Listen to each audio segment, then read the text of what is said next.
آج ہم بات کریں گے بالکل ہی ایک سچا واقعہ۔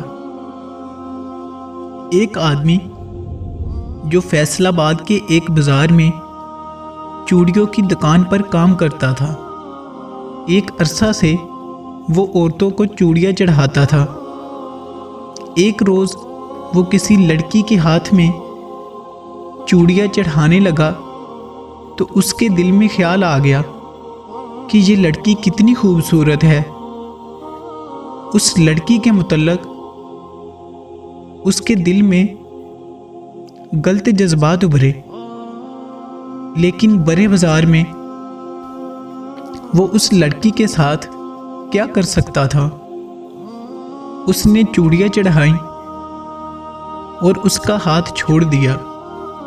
شام کو جب اپنے گھر واپس لوٹا تو اس کی بیوی اسے دیکھ کر رونے لگی۔ اس کے دریافت کرنے پر اس کی بیوی نے بتایا کہ آج دوپہر کام کاج میں مصروف تھی تو ہمارے نوکر نے آ کر میرا ہاتھ پکڑ لیا۔ میں نے چھڑوانے کی بہت کوشش کی لیکن اس نے نہ چھوڑا۔ پھر نہ جانے اس کے ذہن میں کیا خیال آیا، اس نے میرا ہاتھ چھوڑ دیا اور گھر سے باہر نکل گیا۔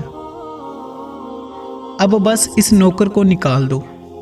اسی وقت اس آدمی کو خیال آیا تو اس نے اپنی بیوی کو ساری بات بتا دی کہ دوپہر کو اس نے ایک لڑکی کو چوڑیاں پہنانے کے لیے ہاتھ پکڑا تو دل میں غلط خیال آنے لگا، تو اسی وقت نوکر نے تمہارا ہاتھ بھی پکڑا۔ اس میں قصور نوکر کا نہیں، قصور میرا ہے۔ وہ لوگ جو ویلنٹائن ڈے منانے کے لیے دوسروں کی بہنوں بیٹیوں کے ساتھ پلان بنا رہے ہیں، ان کے لیے لمحہ فکریہ یہ ہے کہ اگر تم کسی کی بہن یا بیٹی کے ساتھ ویلنٹائن ڈے منانے کی پلاننگ کر رہے ہو تو یقیناً کوئی دوسرا تمہاری بہن یا بیٹی کے ساتھ ویلنٹائن ڈے منانے کی پلاننگ کر رہا ہوگا۔